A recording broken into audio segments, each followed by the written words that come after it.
முடிவை எவராலும் சந்தேகிக்க முடியாது.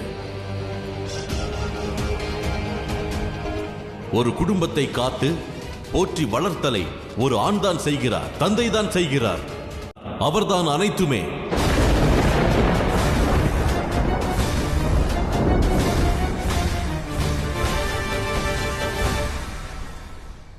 சூரிய தேவர் ஒரு முடிவை எடுத்து விட்டால் அதை எதிர்க்க நிச்சயமாக சந்திரதேவரே,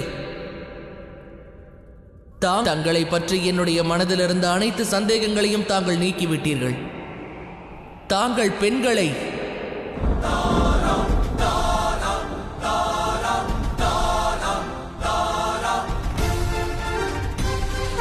போற்றி வளர்க்கின்றார், தன் பெயரை அளிக்கின்றார்.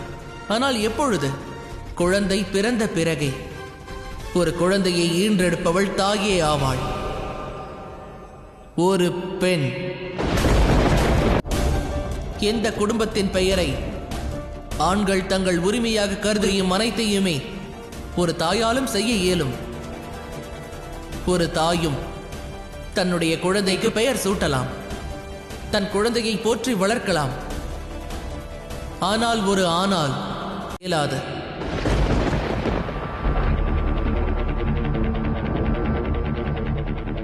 ஆண்கள் தான் ஒரு மூளை தன்னுடைய வேலையை நிறுத்திவிட்டால் அந்த உடலானது செயலற்று போய்விடும். சந்திரதேவா, படைப்பில் ஆண்களிலும் பெண்தான் ஆத்மாவாகிறாள். ஆண் அல்ல, பெண் தான் செயலாகிறாள். ஆண் அல்ல. இயற்கையும் பெண்தான். அந்த சர்வமும் பெண்ணாவாள். ஆண் அல்ல. ரமண்டதே தத்ர தேவதா. அதாவது ஒரு பெண்ணை மதிக்கும் வரையில்தான் தாங்கள் ஒரு தேவராக இருக்க இயலும். தாங்கள் ஒருவன் தேவனாக இருந்தாலும் கிரகணத்தினால் பீடிக்கப்படுவான்.